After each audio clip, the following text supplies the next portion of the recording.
Welcome to the General Chemistry 1 class. This section is on gases, focusing on the solving gas laws problem. In this lesson, we will use the gas laws to determine pressure, volume, or temperature of a gas under certain conditions of change. Let us recall that the previous lesson discussed the different gas laws. These laws are Boyle's law, Charles' law, and Avogadro's law. Boyle's law shows the inverse proportionality of the pressure and volume of gas at constant amount and temperature. Charles' law shows the direct proportionality of volume and temperature at constant amount and pressure, and the direct proportionality of the pressure and temperature at constant amount and volume. Avogadro's law shows that direct proportionality of volume and amount of a constant temperature and pressure. In this discussion, we will solve problems using these gas laws. Example number 1. A 4.00 liter tank is filled with a sample of neon gas. If the pressure of the gas is in the tank is 10.0 atmosphere, what will be its pressure if it is transferred in 20.0 liter tank without changing its temperature? Given information are the initial pressure 10 atm and the initial volume 4 liter and the final volume 20 liter. What is asked is the final pressure.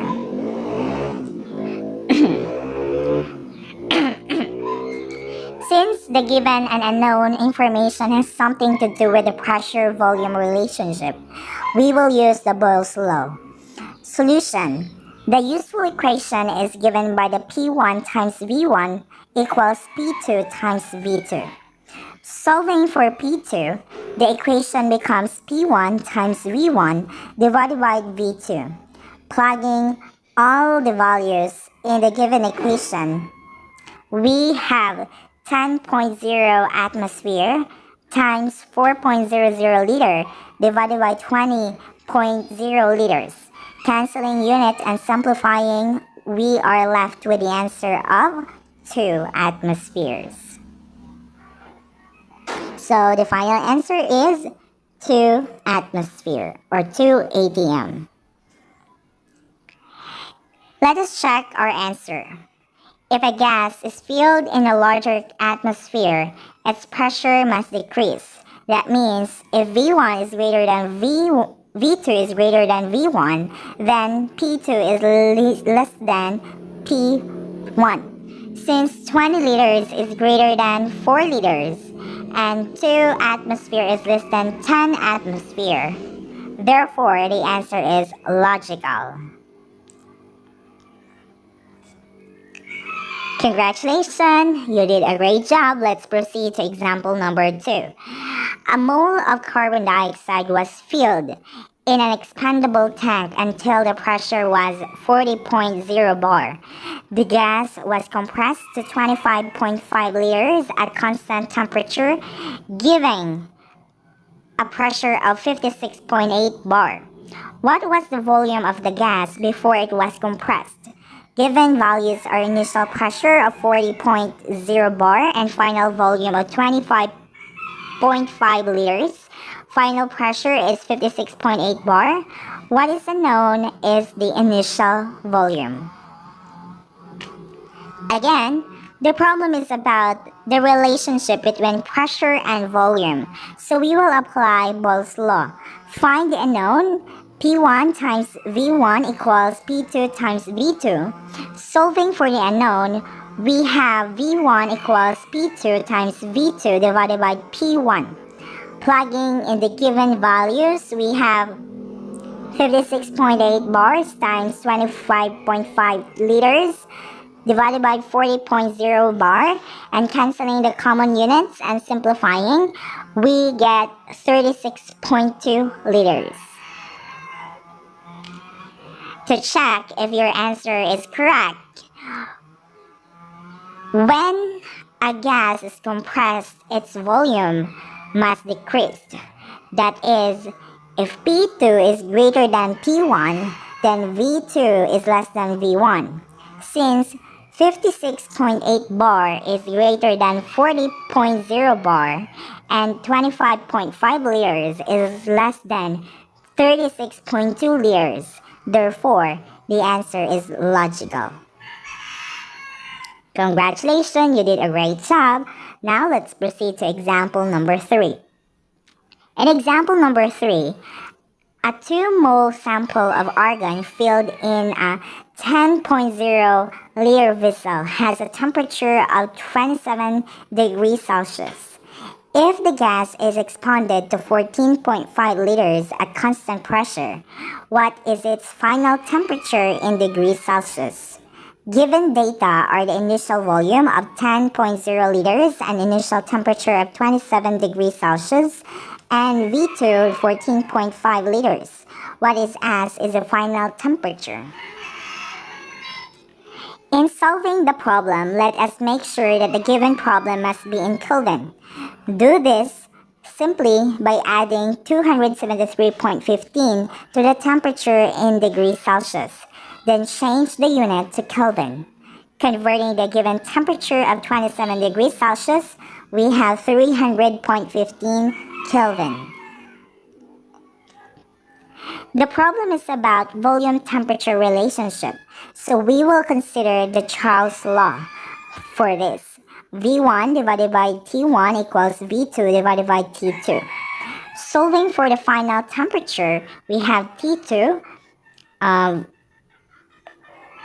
V2 times T1 divided by V1, plugging in the given values, you have T2 is equal to 14.5 liters times 300.15 Kelvin divided by 10 liters. Canceling the common units, we are left with T2 equals 435 Kelvin. Since the unknown temperature must be expressed in degrees Celsius, subtract 273.15 from the obtained temperature in Kelvin.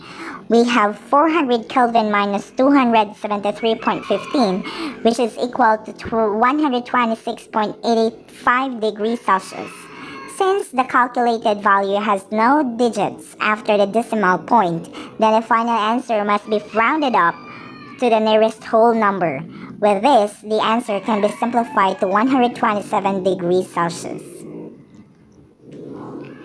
Checking the answer, when a gas expands at constant pressure, volume increases with temperature, or if V1 is greater than V2 is greater than V1, then T2 is greater than T1. Since 10.4 liters is greater than 10.0 liter and 127 degrees Celsius is greater than 27 degrees Celsius, therefore the answer is logic. Congratulations! Now let's proceed to example number 4. A balloon has a volume of 1.84 liter at 30 degrees Celsius and 180 m. What will be its volume if the balloon is cooled to negative 5.5 degrees Celsius at 1 atmosphere? Given the data, our initial volume, we have 1.84 liters, the initial temperature of 30 degrees Celsius, which is equal to 303.15 Kelvin, and the final temperature is negative 5.5 degrees Celsius, which is equal to 267.65 Kelvin. What is unknown is the final volume. The problem is about volume-temperature relationship, meaning the Charles law can be used to solve the unknown. V1 divided by T1 equals V2 divided by T2. Plugging in values, we have 1.84 times 267.65 Kelvin divided by 303.15 Kelvin. Canceling common units and simplifying it, we can get 1.62 liters. Let us check if the answer is logical. When a gas is cooled its volume must decrease. That is, if T2 is less than T1, then V1 is less than V1. Since negative 5.5 degrees Celsius is less than 30 degrees Celsius and 1.62 liters is less than 1.84 liter, therefore, the answer is logical. Congratulations, you did a great job. Now let's proceed to example number 5. In example number 5, a tank is filled with oxygen whose pressure is 138 bar at 35 degrees Celsius. If the tank is brought to 15 degrees Celsius, what is the pressure of oxygen at this condition? Given data, our initial pressure, we have 138 bar, the initial temperature of 35 degrees Celsius, which is equal to 308.15 Kelvin, and final temperature of 15 degrees Celsius, which is equal to 288.15 Kelvin. What is asked is the final temperature. Final pressure rather. To solve the problem, we will consider the Charles law for the pressure-temperature relationship. We have P1 divided by T1 equals P2 divided by T2. Solving for P2, the equation becomes P2 is equals to P1 times T2 divided by T1. Plugging in the given values, we have 138 bar times 288.15 Kelvin divided by 308.15 Kelvin. Canceling units and simplifying, we can get P2 is equals to 129 bar. Let us check if our answer is logical. When a gas is cold, its pressure must decrease, or if T2 is less than T1, then P2 is less than P1. Since 15 degrees Celsius is less than 35 degrees Celsius, and 129 bar is less than 138 bar, therefore the answer is logic. Congratulations! Now let's have example number 6. A balloon containing 0.385 moles of helium has a volume of 9.56 liters. How much in moles helium does the balloon contain if the volume is increased to 13.45 liters without varying the temperature and pressure? Given data, our initial volume of 9.56 liters, an initial amount of 0.385 moles, and the final volume is 13.45 liters. What is unknown is the final amount. The problem is about volume-amount relationship. With this, we will consider the Avogadro's law to solve the unknown. V divided by the N is equal V2 divided by the N2.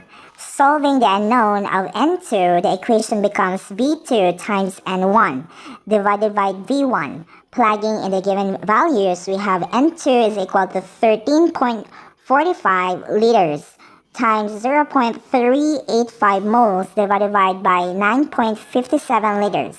Canceling the units and simplifying N2 is equals to 0.541 moles. Let us check if the answer is correct. The volume of the gas increases as the constant temperature and pressure only when the amount increases. Or if N2 is greater than N1, then V1 is greater than V2. V1 is greater than V2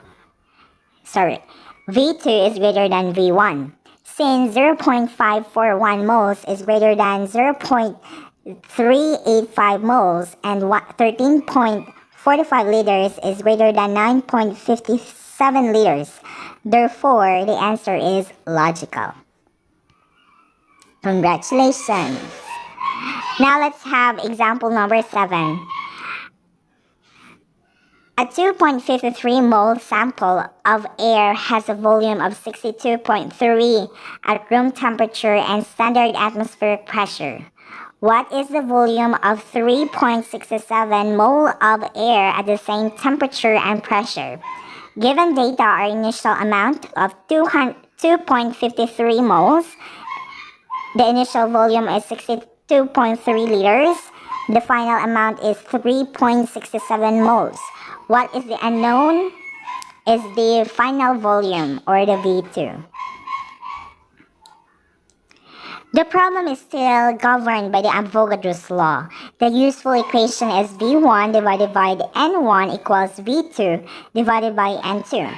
Solving for V2, the equation becomes V2 is equals to V1 times N2 divided by N1.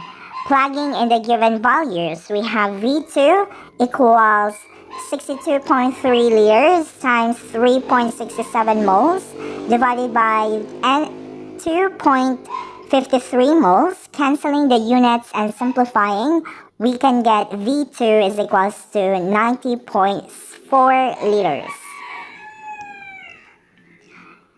Let us check if the answer is logical. If amount in moles increases, volume must also increases, or if N2 is greater than N1, then V2 is greater than V1. Since 3.67 moles is greater than 0.541 moles and 90.4 liters is greater than 62.3 liters. Therefore, the answer is logical. To summarize, changes in amount, temperature, pressure, and volume of gases are governed by the gas laws. Thank you, and God bless.